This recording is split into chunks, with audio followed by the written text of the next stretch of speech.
It reveals details of the paedophile activities of a man who was an eminent academic, writer and advisor on the care of children. The programme contains material which some people may find disturbing.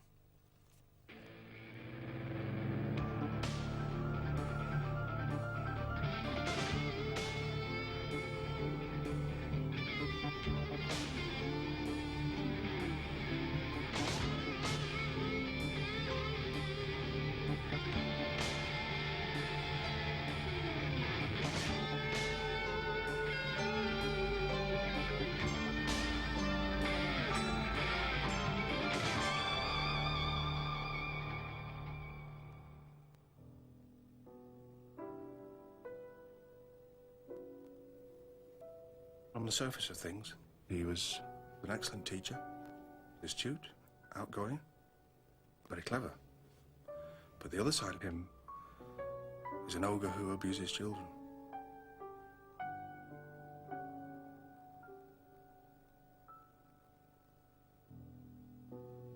He was generally regarded as one of the people in the country who knew about residential care. He has been using his professional reputation, really, to gain access to children and to allow others to gain access to children in a way which is utterly deplorable. People might think that paedophiles are flashes and dirty raincoats, but my experience of him has taught me that they can be respectable, very capable with children, in fact the person you least expect. This is the story of a man who reached the very top of childcare in Britain. Yet he has a secret history of sexually abusing boys and was involved with other men who did the same. His name is Peter Wrighton.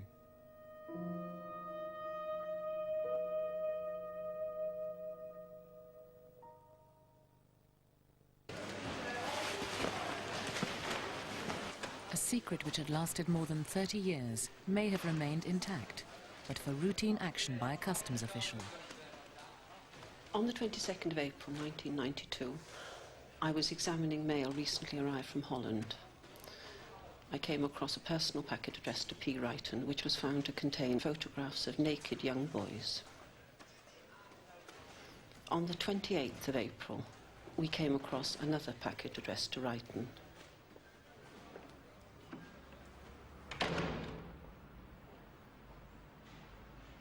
Peter Wrighton was a childcare expert of wide renown. He was employed on two important national projects, which were aiming to improve life in children's homes and other institutions. A month after the interception of his mail, the customs and police raided Wrighton's house. There they found photographs of naked children. As a result, Wrighton was convicted of importing and possessing child pornography. He was fined £900. In court, he admitted having the material for his own gratification. But to colleagues in the highest ranks of social work, he offered a different explanation. He told me a story that some years before he had been a member of a book club in Holland, and that somebody had got in touch with him and said that he still had some credit left in this, and would he like to have it in the shape of publications. And he said, like a fool, I said I would. And it was just unfortunate that the customs people found it. On the other hand, he said it was simply harmless photographs. And he couldn't understand really what all the fuss was about. His excuses, though, hid the truth. Inside Story has pieced together the secret life of Peter Wrighton. It involves the repeated sexual abuse of boys and close links with other paedophiles. It began back in the 1950s.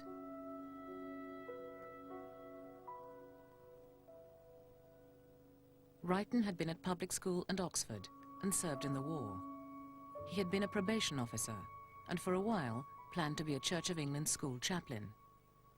Then in 1957, he became an English teacher at a boys' boarding school near Maidstone in Kent.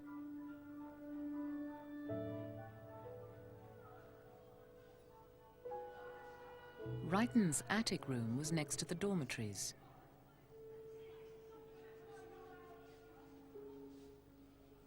Red Hill had a good reputation for helping bright boys with behavioral problems. The boys here have IQs of at least 140. On arrival, many of them are emotionally disturbed. Headmaster Otto Shaw lays great emphasis on therapeutic interviews, during which the boy is encouraged to examine his whole outlook on life.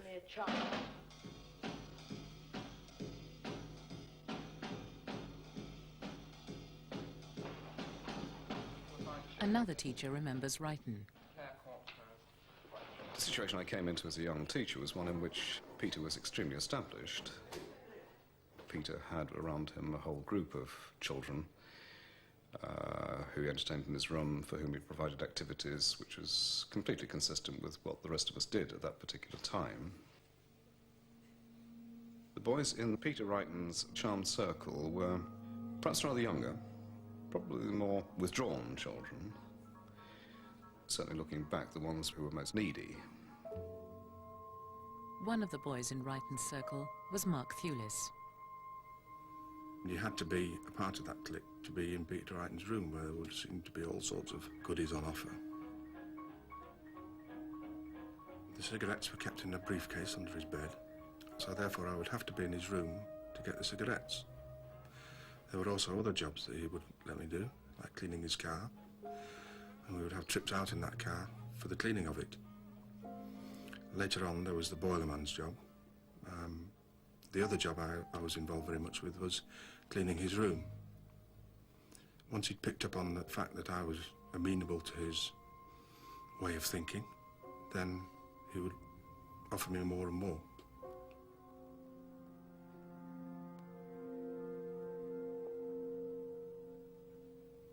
He came across as a kind person, always an open listener, and you could discuss things with him. It would seem to me that at the time he would have been almost like a father figure. There were a number of reports of rather flamboyant behaviour, complaints of victimisation of children who didn't belong, and of various kinds of rituals and odd behaviour which the children felt uncomfortable with. Well, one example immediately springs to mind about the use of aftershave and sprinkling it onto the front of children's trousers and things of that sort. Obviously, we're dealing with an adolescent and quite articulate group of children who regarded this as odd. We would set off in his car late in the evening and end up at Camber Sands. We bought an ice cream and then we would go swimming. Nobody wore any trunks, it was all free and carefree.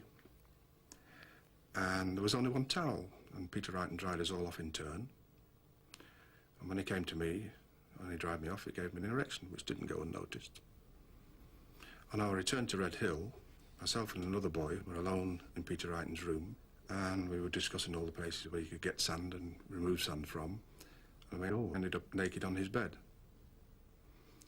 Mutual masturbation took place, to orgasm, and this was an occurrence which happened from then on up to 6 times a week. How old were you? 12.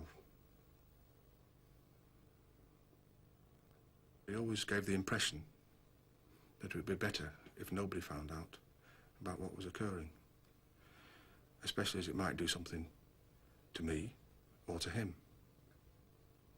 I was terrified. Why did you keep going back? It was as if he had a magnetic hold over you. You couldn't be anything in the school without the attentions of Peter Wrighton. As time went on, Mark Thewlis found he was being used by Wrighton to recruit other boys to the clique.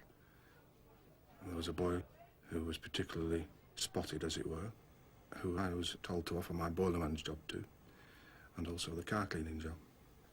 He always asked my opinion. Did I think that they could do the job? He was probably asking for my approval about putting these other boys in the same position that I'd been put in. Because I know there were other boys who were being abused and used by Wrighton, as well as me. How do you know that? Because they told me. How many told you? To my certain knowledge, 6. To his private diary, Wrighton confessed, Legally, I haven't a leg to stand on. It's an official crime for a man of 37 to make love to a boy of 15.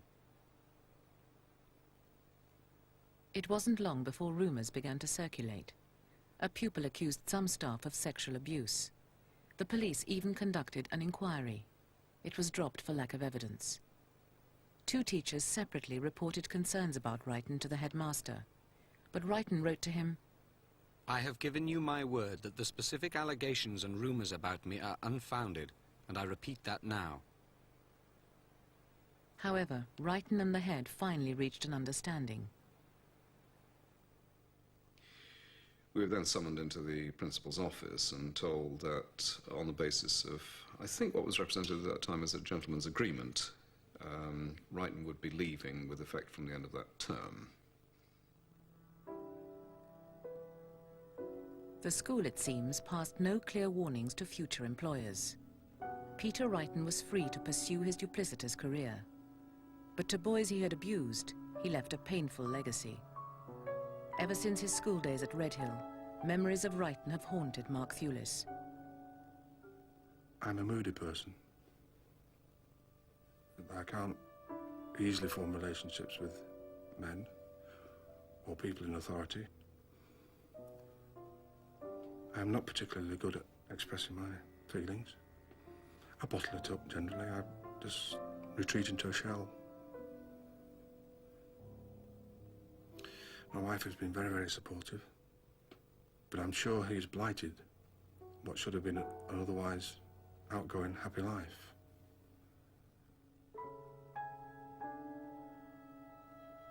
Often children who desperately need love feel that they are getting some affection and give way to the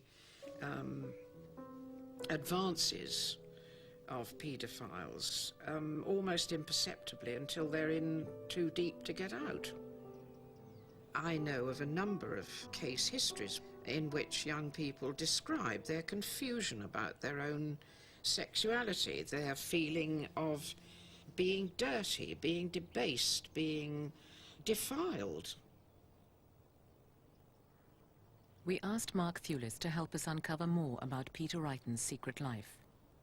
More than 25 years after he last saw the man who abused him, Mark made contact with Wrighton, who now lives on a country estate.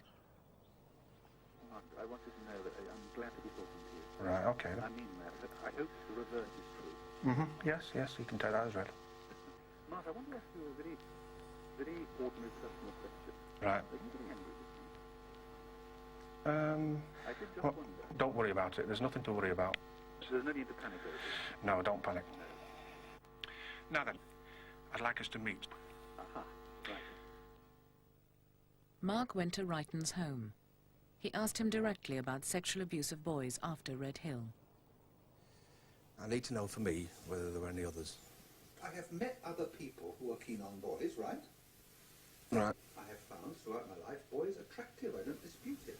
I have been friendly with boys. It does not follow from that I have gone around seducing boys all my life.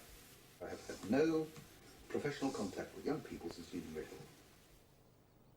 Wrighton claimed to have given up having sex with boys as soon as he realized that he had caused harm to one particular pupil at Red Hill. My dear Mark, one of the things I was determined never to do again. Once I realized how much had been hurt, I thought, right, never put yourself in a position where that could ever happen again. And I've stuck to that all my life. But Wrighton's claim is a lie. Within months of his supposed change of heart, he was again having sex with an underage boy. The boy has confirmed this to Inside Story. As shown by a list we have acquired, Wrighton went on seeking the company of boys for years to come. Headed Some Boys, and written by Wrighton himself, it starts with his early career. Under the many places he lived or worked, he records boys he knew over 30 years of his life. After Red Hill School, with 28 names, the list goes on. In total, it contains more than 100 names.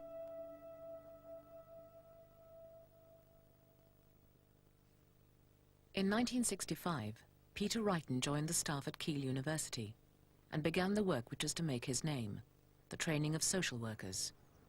He developed close ties with senior figures in social work and made friends in the establishment. Whilst at Keele, Wrighton was making sexual demands on a young man he had first abused as a boy. This young man was trying to resist. Wrighton sent him to discuss his feelings with one of his own oldest and most intimate friends. He is the Reverend John Godfrey Neal, former school chaplain, then senior Church of England clergyman, and later assistant bishop. After meeting the young man, Alan, John Neal wrote to Wrighton, "He seems to feel that to have to hide so much and never to be able to talk to others who would understand and accept has been wearing. This will probably mean a period without seeing you. Can you bear this? I think you will, since you do love Alan so much." We approached Bishop John Neal to ask whether he knew of his long-standing friend's sexual interest in boys and whether he might have done more to protect them. The bishop declined to reply. His solicitor later argued that priests could never discuss the private lives of other individuals. Whether or not others knew of his secret, Peter Wrighton's career in social work continued to flourish. In 1968, he became senior lecturer at the National Institute for Social Work. Experts there helped shape national policy and practice on childcare. In 1971, he joined the staff of a charity, the National Children's Bureau, and headed a unit set up to work directly with children. General attitudes to sexuality were changing. Wrighton took the moment to make an important decision. He came out as a homosexual. At the time, of course, and since, the political correctness with which we all live has been such that one wouldn't have commented on it, and didn't comment on it. Having come out as a homosexual, Wrighton the paedophile was less vulnerable to discovery. Attitudes to children were also changing. Part of the climate of feeling at that time included the notion that children were sexual beings, as indeed they are, but that this also, in that climate, was thought to justify relationships with people considerably older than themselves. I don't think I ever totally accepted that way of thinking, but there was a part of me that was prepared to be persuaded about it. But over the years, I've come to realize the pain that child sexual abuse causes to the victims of it. In the progressive climate of the 1970s, Wrighton felt able among friends to make a personal confession. Peter Wrighton said that when he was in residential work, he had had sexual relations with 8 or 9 boys. He was very keen to stress that the boys were post-pubescent, that he never put any undue pressure on them in having sex, and also that he went on remaining friendly with these boys into adulthood, and in relation to 1 or 2, became godfather to their children. He knew me to be a lesbian, and he assumed a group loyalty and assumed that he could trust me with this information. And that assumption at that time was an accurate one for him to make. So you did nothing? I did nothing, no.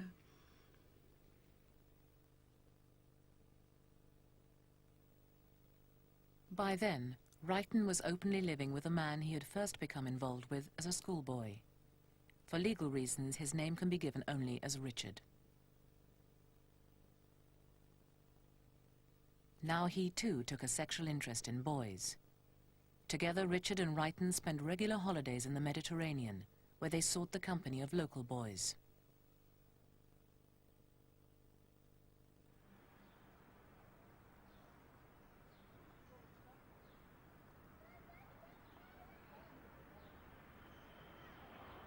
In London, Wrighton and Richard were sharing a flat. Each introduced the other to boys he knew. Wrighton was by then sufficiently eminent to be invited to give a Barnardo annual lecture. Other positions of trust followed. One provided new access to boys. He was appointed governor of a special needs school, the very one at which his live-in partner Richard was a teacher. Another of the staff was a single mother, and as a friend of the family, Richard showed an interest in her son. Inside Story has traced the boy. I was always like after attention all the time, and Richard was a really nice guy, and he offered, you know, this attention. He was interested in what I wanted to do, what I thought, and, you know, was a good guy to be around. We were in the swimming pool and in the shallow end to start with, and we were just mucking about, you know, I'd be swimming around. Then Richard would go to grab me, sort of thing. You know, what I thought was just playful to something like, to grab me and maybe throw me away to one side, like fathers do. But then he actually carried me into like deeper water, so I was kind of out of my depth. And then with one hand held me, and his other hand tried to get his hands inside my trunks line.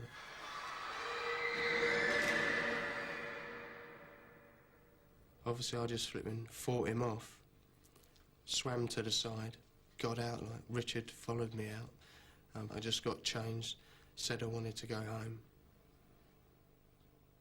And I just, you know, was sat in the car, just quiet, and just kept thinking, you know, why, you know, why has he done this, you know, what have I done for him to do this?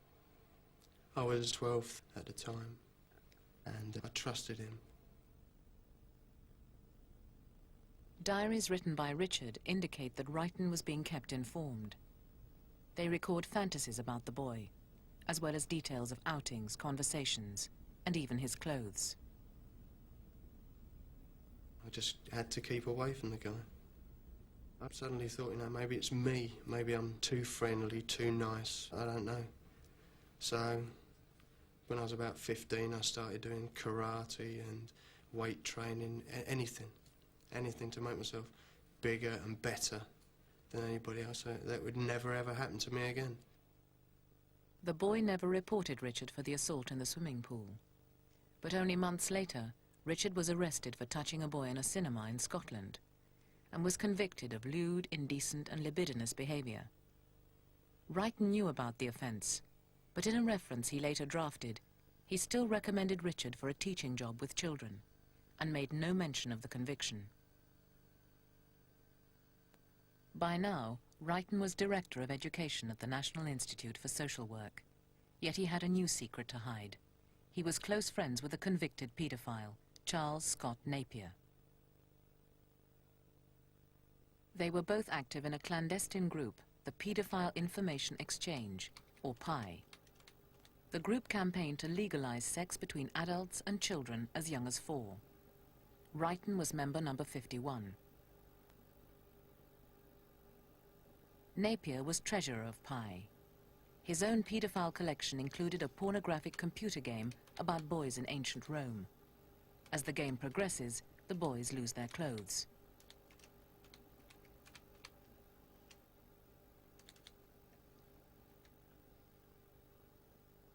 Charles Napier was a teacher. He had been banned from teaching in British schools after being convicted for indecent assaults on 5 of his pupils. In 1978, he got a job in Sweden teaching English to children as young as 11. To all appearances a respectable teacher, he was soon putting into practice his techniques for enticing boys. At the same time, he sent reports of his progress to his friend Peter Wrighton.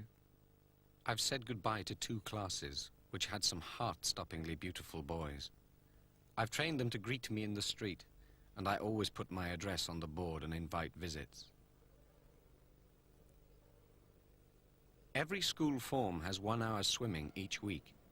I now visit the baths, and am slowly building up a chart of which forms go when.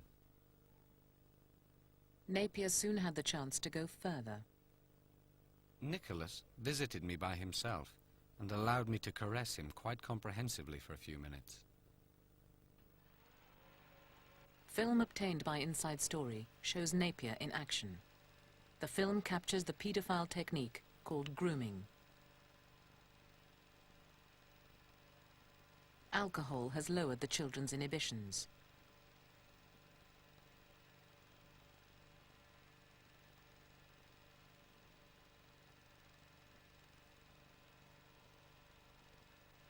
Napier prompts them to make sexual gestures.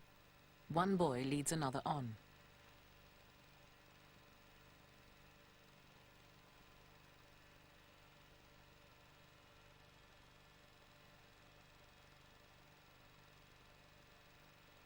Peter Wrighton visited his friend Charles Napier in Sweden and joined Napier in courting boys.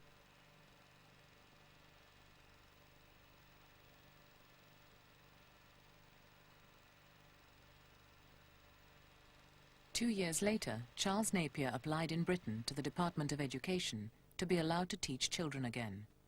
Peter Wrighton, under the letterhead of the National Institute for Social Work, supported him with a reference. In spite of all he knew, Wrighton stated that Napier no longer constitutes a sexual risk to children in his charge. In Britain, Wrighton's professional reputation was still going from strength to strength. In the early 80s, he helped to draft a famous study, the Berkeley Report, which defined the jobs of social workers for a decade. He then became a self-employed consultant, much in demand. At the Open University, he was appointed to lead a team devising a course for social workers on caring for children. Wrighton's course is still on the syllabus. He was also associated with another academic text, Perspectives on Paedophilia. Wrighton's contribution was a public clue to his private life. In his chapter, Wrighton claims to have counselled 68 paedophiles and 14 boys who have had affairs with paedophiles. His own experiences are not disclosed. He says that far from being harmed by the sex, boys can benefit from such relationships and in fact often initiate them. He concludes, I contest the assumption that children need protection from any kind of sex with an adult. An obvious clue to Wrighton's secret life was missed. The book gave Inside Story an important clue to links within the paedophile underground. Another chapter is by Maurice Fraser, a former child psychiatrist. In his spare time, Fraser devoted himself to charities which took children away on sailing trips. In 1988 in Cornwall, Fraser helped set up the Azimuth Trust. Over 3 years, more than 100 children took part. Many of the children Fraser selected had learning difficulties. I really liked Morris. I liked his character. He seemed to be like all the other boys, full of fun and excitement. Azimuth issued its own magazine. Fraser was editor when it published photographs of naked children. Inside Story has identified key subscribers to the magazine as paedophile friends of Fraser and Peter Wrighton. After a holiday abroad with a boy from Azimuth, Fraser began taking him away on visits to his London home. Upstairs in this house, he had one big bedroom with one big bed, and he slept in another small room. When my friends came down, Morris asked me whether I'd sleep in his room. At that time, no way. You know, I knew there was something funny going on, but I wasn't that stupid. I just kept clear. Later, Fraser took the same boy to the country and spent an afternoon with him and 2 other men. At the time, I made a diary. I was 13. I wrote, I met a sculptor and a photographer and took 75 pictures of me, nude, and said I was a good figure and gave me £5. Those pictures could be circulating around London and all over Europe, and I feel betrayed and really annoyed, and that they've taken some privacy away from me, which I really would have liked to had. Feel he's a wicked man. Although he's a clever man, he's doing all the wrong things. Although I still like his character, but I hate his attitude. And that really gets me.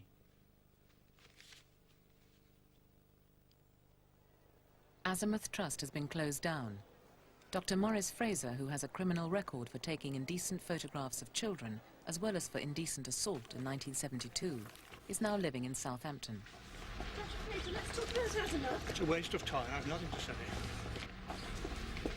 Dr. Fraser, isn't it true that you took away at least one boy from Cornwall to see the sculptor and the photographer who took nude photographs of him? You're rubbish. Dr. Fraser, isn't it true that you invited that same boy into your bed in Islington? I've had the treatment, the past is behind me, and I'm saying absolutely nothing more. End of the story. A man who founded the charity with Fraser has been jailed for indecent assaults on Azimuth boys. Fraser himself has not been prosecuted over his role in the trust. However, Inside Story has discovered that behind Azimuth were connections yet more sinister and far-reaching. Fraser was a link between boys in the trust and another paedophile circle. On a river trip in London, he introduced the boy from Cornwall to a party of men, which included a special friend. I think it was just me, Gary, Morris, and the school teacher. And what was the school teacher's name?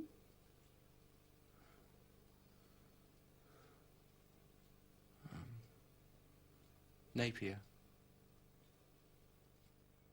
The man who took the boy boating was none other than Charles Scott Napier, Peter Wrighton's old friend. On his return from Sweden, Napier had bought a house on an island in the Thames. In the 1980s, his home became a regular meeting place for paedophile men, including Peter Wrighton. One young man told Inside Story how from the age of 12 he was a frequent visitor with other boys. He declined to appear and is represented by an actor. I suppose I wanted attention and a bit of love. Peter and Charles gave me that. We knew what they both wanted. We knew they were both in a group pie. We used to have to barricade the bathroom door in Charles's house to stop him getting in. He offered me money if I'd do it with him. I did think about it, but I could never quite bring myself to do it. I know others did do what he wanted. Charles used to talk about boys being past their sell-by date. That meant you weren't interested in them anymore. There were often old groups of boys as well as groups of men at Charles's house. David Bloomfield, who was something to do with science in schools, was one of them. David Bloomfield, another member of the Paedophile Information Exchange, features in films shot by his friend Charles Napier. Bloomfield was chief executive of the Standing Conference on Schools, Science and Technology. He gave up the job last year, prior to being convicted of possessing indecent photographs of children. When we sought to ask him about his paedophile associations, David Bloomfield had nothing to say. Boys who visited the house on the Thames also went to the homes of other men in the circle. We also used to visit Peter Wrighton's house in Evesham. He was a real soft touch. He'd always be giving us money and buying us things.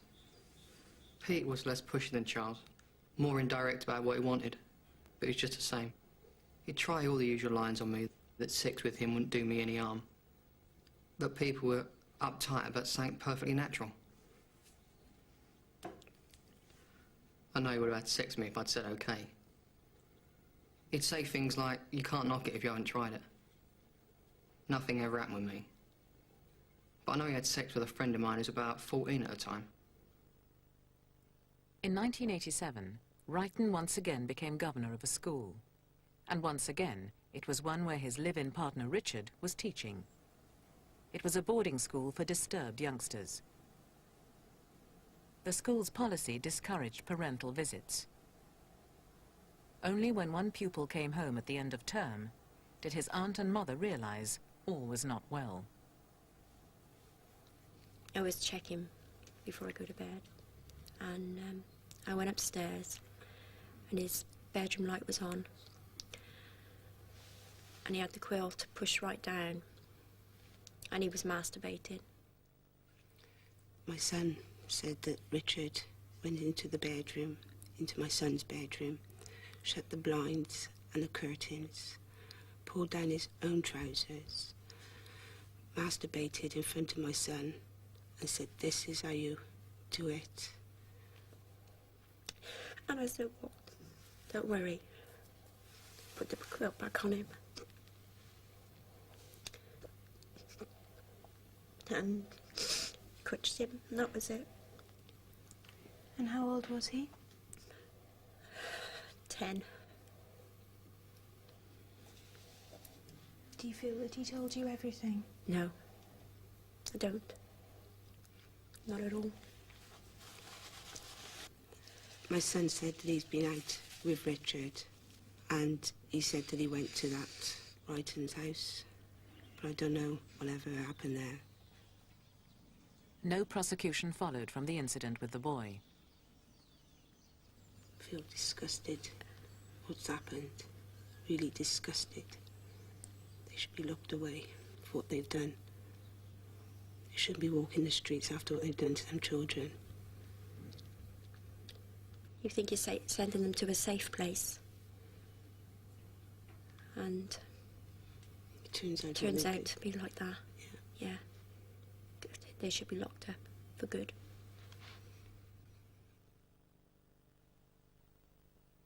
Publicly, Peter Wrighton was still an authority on children's residential care. He was an external examiner on college courses for social workers, as well as a senior academic at the Open University. Privately, boys were making frequent visits to the house where he now lived in Evesham. Old friends came too. The son of one, Elwyn York, was left alone in the house while his father went out with Wrighton. One of Wrighton's videos caught his eye. Just out of interest, I put it in the video, and saw loads of naked boys prancing about, sort of like. And I recognised the room, being Peter's room, because he's got a very distinctive mantelpiece there.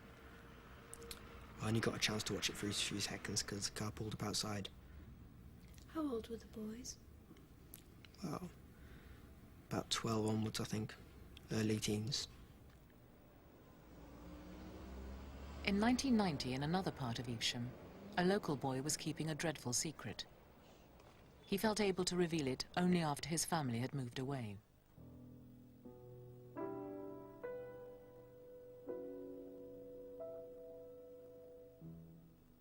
He claims that a group of men sexually abused him and several friends up to 5 times a week. The boy's account is difficult for his father to relate. He was talking about making videos, sexual abuse, and the fact that they paid him for making these videos, him and his mates.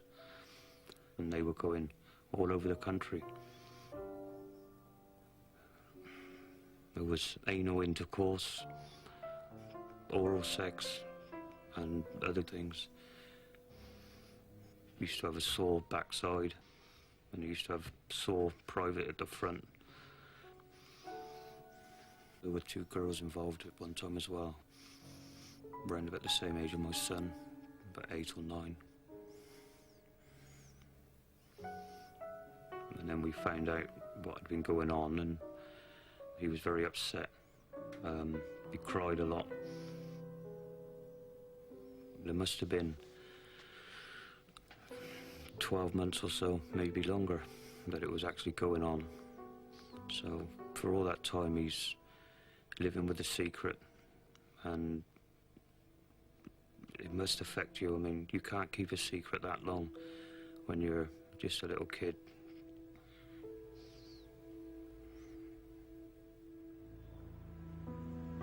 The boy was asked to identify his abuser. My son took me and the police to the house and said, "This is where it happened." Down there, and then there's a house, and then down the bottom there's a gate. He gave us a detailed description of the inside of the house, showed him a lot of photos, and he picked out the picture of Peter Wrighton and said, "This is the man."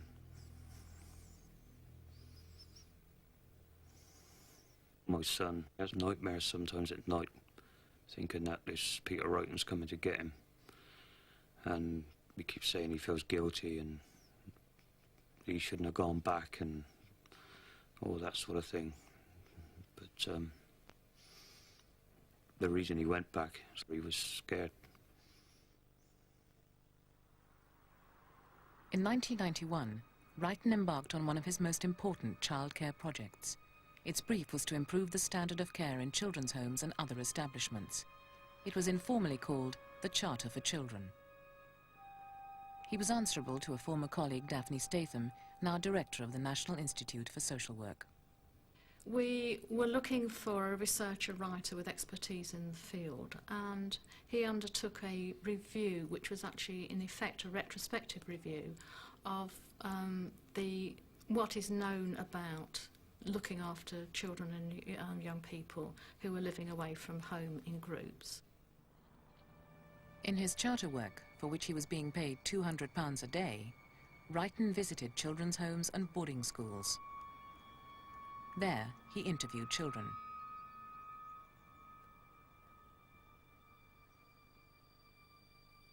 In 1992, Wrighton's colleagues learned that he faced prosecution over child pornography. Even then, he tried to play down its significance. He assured me that he had never ever assaulted a young person. He had a habit of stressing particular words when he wished to make a particular point, and he put a particular stress on the word assaulted. He hoped that I would understand that never in his life had he ever done anything with a child which would have been of any harm to the child. By the time he was convicted for possession of child pornography, Wrighton had been sacked from the Charter for Children. His professional career was over. But the whole truth about Peter Wrighton's double life has only now begun to emerge. I must share with a lot of other people a sense of being a complete and utter fool, and have been living with, but for a long time, of actually trusting somebody who really was living two separate lives. I feel that perhaps I should have made the connections earlier, but the difficulty is that first of all, somebody presents themselves in the way that Peter presented himself. Secondly, he took enormous trouble now, in retrospect, to keep his private life separate from his professional life. And thirdly, one would have hesitated to extend ideas beyond the fact that he was a homosexual into other fields. But in many respects he must be seen as a con man.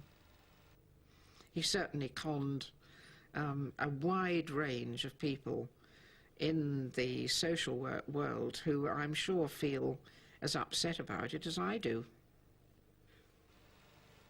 If we're going to do anything effective with children who've experienced trauma, we've got to display a whole series of virtues which are to do with dedication, commitment, not letting up, unconditional affection,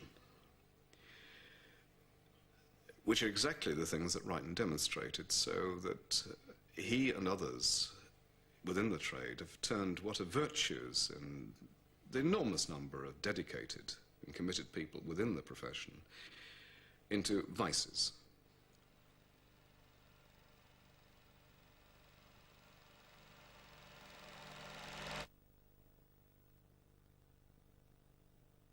Dr. Maurice Fraser, the psychiatrist and organiser of sailing trips for boys, has still not been struck off by the General Medical Council, despite 3 convictions, the last in 1993, for possession of child pornography.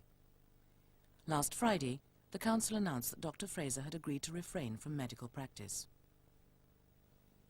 Charles Scott Napier, Wrighton's one-time friend, is Deputy Director of Studies at the British Council in Cairo. He recently wrote to a friend that Cairo is a city full of boys, 98% of them available. Due to police inquiries, he has been suspended from his job. Peter Wrighton himself moved from Evesham and now lives with his partner Richard on a secluded Suffolk estate.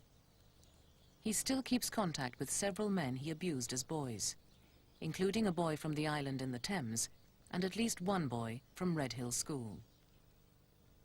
After he had declined an invitation to talk to us, we finally caught up with him at a railway station near his home. Mr. Peter Wrighton, hello, I'm Catherine Seddon from the BBC. You haven't responded to our approaches by letter, so I'm here to interview you about your lifetime of sexual involvement with young boys. Haven't had a lifetime sexual involvement. I'm not here to be interviewed. Oh, please do tell us what is in fact the truth. We have evidence that suggests that you have abused your position of power, that you have abused your position of trust, that you have betrayed colleagues. Would you like to tell us what the truth is? No, I'm not going to talk at all. I'm not going to make any comment whatever. Does that mean that you deny it? Of course I deny it, but that's all I want to say. Tell us why you deny it. No, please, will you let me go? How can you square I want what to get you my have done to car. children with your professional position, Mr. Wrighton? Please, I'm not making any more comments.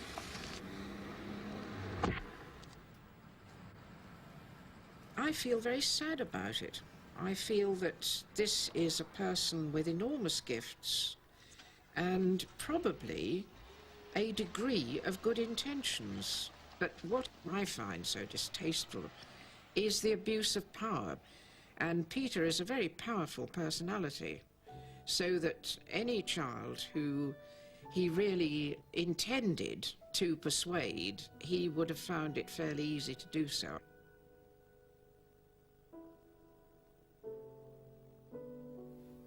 I use music as a therapy to lift me out of the depressions that the relationship with Peter Wrighton caused me. The blame and the guilt I still feel because I accepted his favours. There was always another treat, there was always another trip, there was always more cigarettes, there was always more. In some way, there is always something in the background, as if a black cloud has been placed in the back of my mind about what occurred at Redhill. I've never ever been able to get rid of that, and it's with me today.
If you would like to talk to someone in complete confidence about any of the issues raised in this programme, you can call our free helpline now.